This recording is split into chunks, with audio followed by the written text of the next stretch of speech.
Hello बेटा, कैसे हो आप लोग? बेटा मेरा नाम है अंकित कुमार और मैं पढ़ाता हूँ फिजिक्स रेजोनेंस के जयपुर सेंटर में। बेटा आज तारीख है 12 अप्रैल 2023 और आज कई बच्चों के मेंस कंप्लीट हो चुके होंगे। मेंस का जो पार्ट टू फेज टू होता है बेटा, वो कंप्लीट हो चुका होगा। कल एक दिन और बचा है, कुछ बच्चों के एग्जाम कल के दिन होंगे। तो ओवरऑल लगभग लगभग सभी स्टूडेंट्स के मेंस टू खत्म हो चुके हैं। अब स्टूडेंट्स की बारी आती है जेई एडवांस की प्रिपरेशन की।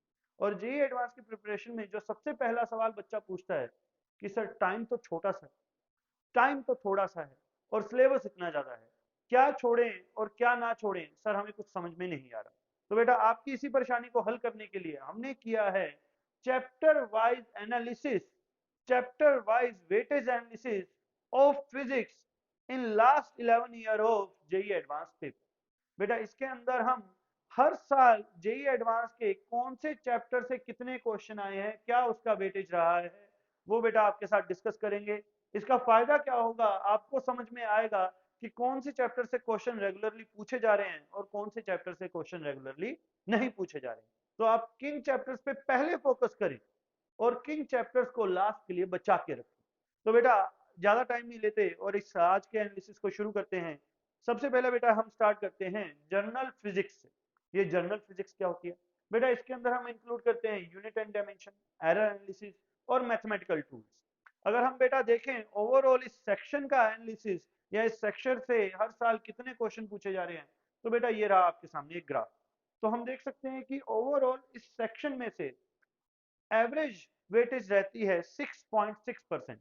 6.6% का मतलब आप मान सकते हो बेटा 2 से 3 क्वेश्चन इस टॉपिक से पूछे जाते हैं।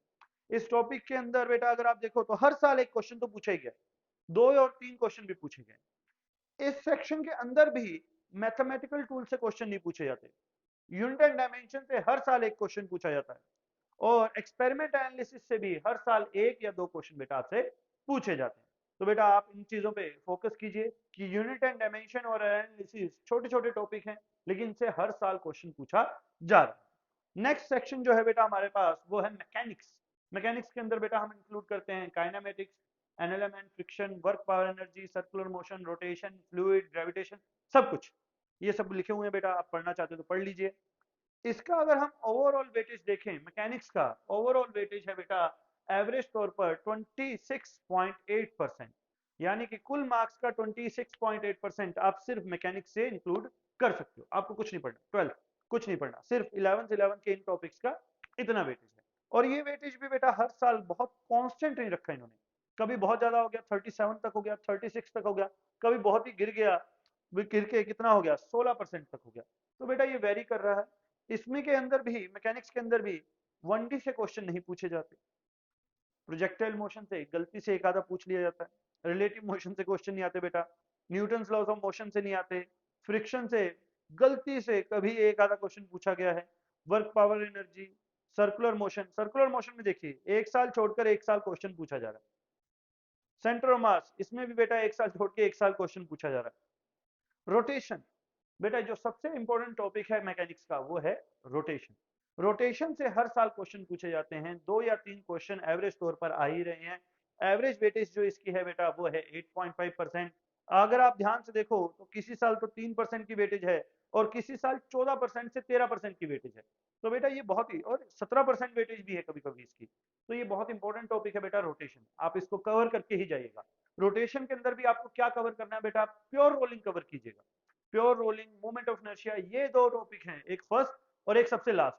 ये वो दो टॉपिक हैं जिनसे क्वेश्चन ज्यादा बनाए जाते हैं। तो इनके ऊपर बहुत फोकस कीजिए बेटा, इनको करके ही जाइएगा। नेक्स्ट बेटा रोटेशन के अंदर आगे आता है हमारे पास ग्रेविटेशन। ग्रेविटेशन के अंदर हर साल एक ही क्वेश्चन इन्होंने पूछा है, 2 साल है जिसमें मिसिंग है, अदरवाइज ये क्वेश्चन पूछे ही जा रहे हैं। Fluid and properties of matter. अब इसके अंदर देखिए बेटा रेगुलरली एक क्वेश्चन पूछा जाए, बीच में बहुत ज्यादा पूछ लिए, फिर एक गैप आ गया 4 साल का, कोई क्वेश्चन नहीं पूछा, फिर इन्होंने एकदम से 11% पूछ लिया। यानी कि बच्चा एक्सपेक्ट नहीं कर रहा था कि फ्लूइड में से क्वेश्चन आएगा। फिर धीरे धीरे उसकी परसेंटेज को घटाए जा रहे हैं, 11 से 7, 7 से 3 और उससे भी घटा दिया इन्होंने। हाँ। अब एवरेज परसेंटेज है बेटा 3.3%, लेकिन मेरा मानना यह है कि इस साल शायद क्वेश्चन ना पूछा जाए, पूछा गया तो एक आधा पूछा जाए। चलिए बेटा आगे चलते हैं, इलास्टिसिटी एंड विस्कोसिटी। इससे हर साल एक क्वेश्चन पूछा जा रहा है, लेकिन लास्ट के 2 साल से इससे एक भी क्वेश्चन नहीं पूछा गया। तो हो सकता है एक आधा क्वेश्चन पूछ लिया जाए। सरफेस टेंशन बेटा आप देखिए कम ही क्वेश्चन पूछे जा रहे हैं इससे।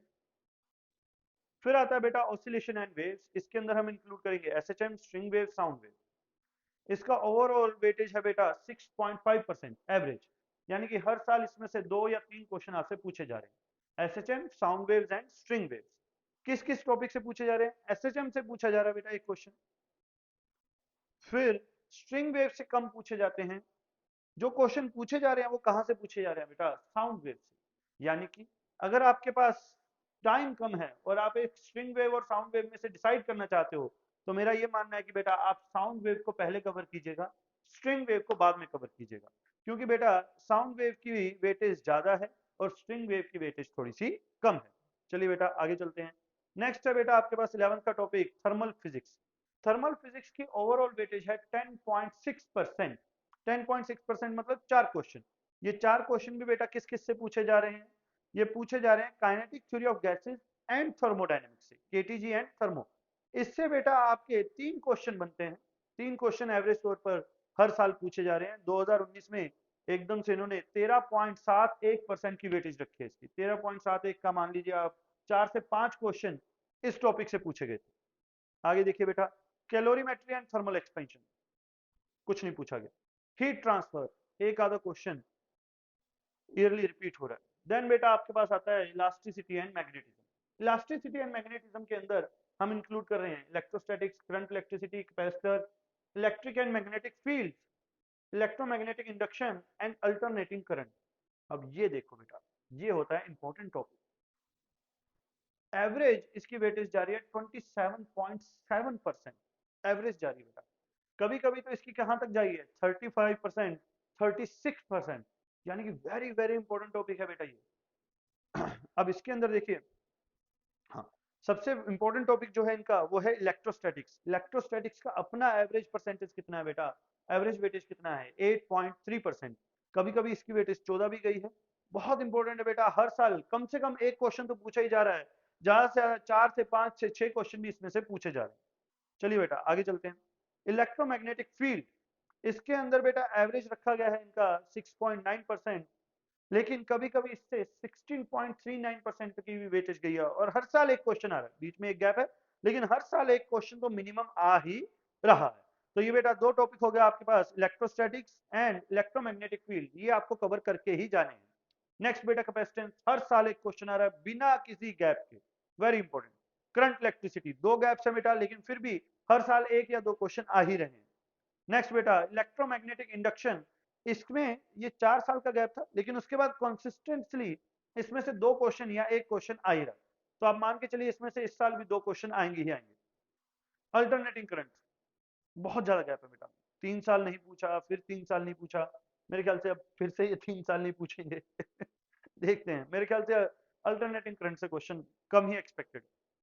ऑप्टिक्स, ऑप्टिक्स भी बेटा 12th क्लास का एक बहुत इंपॉर्टेंट टॉपिक है। इसकी वेटेज रहती है हमारी 10.5% एवरेज पिछले 11 सालों की।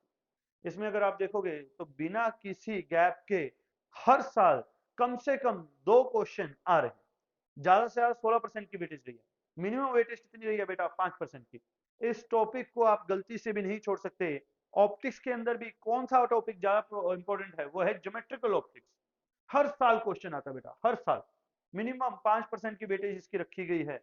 हर साल 2 या 3 क्वेश्चन इसमें से आएंगे ही। वेव ऑप्टिक्स, ठीक है, एक एक क्वेश्चन आ रहा है, बीच में कुछ गैप आ गए, फिर भी एक क्वेश्चन आ रहा है। वेव ऑप्टिक्स भी बेटा आपके लिए इंपॉर्टेंट है, एक क्वेश्चन आ सकता है इसमें से। नेक्स्ट बेटा मॉडर्न फिजिक्स। मॉडर्न फिजिक्स के अंदर बेटा हमारे पास जो मॉडर्न फिजिक्स की ओवरऑल वेटेज है वो कितनी है? 11.7%। बीच में देखिए बेटा 20% तक वेटेज गई 2015 को, 2013 को 19%, 2016 को 18%। तो कुछ नहीं कह सकते बेटा कि इस साल मॉडर्न फिजिक्स की वेटेज कम रहेगी या ज्यादा रहेगी। बहुत ज्यादा भी रह सकती है और कम से कम 5% ये भी रह सकती है। तो इस साल इससे मान लीजिए 4 से 5 क्वेश्चन आ सकते हैं। मॉडर्न फिजिक्स के अंदर भी बेटा मॉडर्न फिजिक्स 1, ये कौन सा टॉपिक है? मॉडर्न फिजिक्स 1 बेटा जिसके अंदर हम बात करते हैं photo electric effect, X rays, collision और बोर एटॉमिक मॉडल, ये सब चीजों में से मिलाकर 6.3% की एवरेज वेटेज है। हर साल एक क्वेश्चन आ रहे हैं, 2 क्वेश्चन आ रहे हैं बेटा हर साल।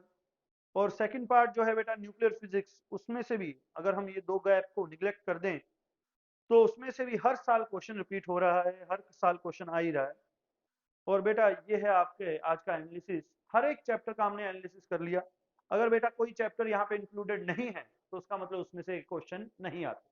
ठीक, तो आपको बेटा समझ में आ गया होगा कौन कौन से टॉपिक इंपॉर्टेंट है, कौन कौन से टॉपिक इंपॉर्टेंट नहीं है। कृपया करके अच्छे से पढ़िए। मेंस आपका क्लियर हो गया है, एडवांस के लिए तैयारी करना शुरू कर दीजिए। और बेटा ये आपके लिए एक मोटिवेशन भरी क्वोट, बड़ा सोचो, बड़े सपने देखो, लेकिन हार्ड वर्क भी उतना ही बड़ा रखो। स्टे फोकस्ड, अपने सपनों से कभी भी विचलित मत हो कि क्या होगा क्या नहीं होगा, कोई सोचने की जरूरत नहीं, बस मेरा तो होगा ही होगा, ऐसा सोच के चलिए। और कभी भी बेटा मेहनत का साथ मत छोड़िए, क्योंकि वही है जो आपको पार लगाएगी। चलिए बेटा, इसी बात पर आज की इस वीडियो को खत्म करते हैं। आपका बहुत बहुत थैंक यू लास्ट तक वीडियो को देखने के लिए। जेई एडवांस के लिए बेटा आपको बहुत बहुत शुभकामनाएं। आपका पेपर बहुत अच्छा जाए, सबका पेपर बहुत अच्छा जाए, ठीक है, आपका उनसे ज्यादा अच्छा जाए।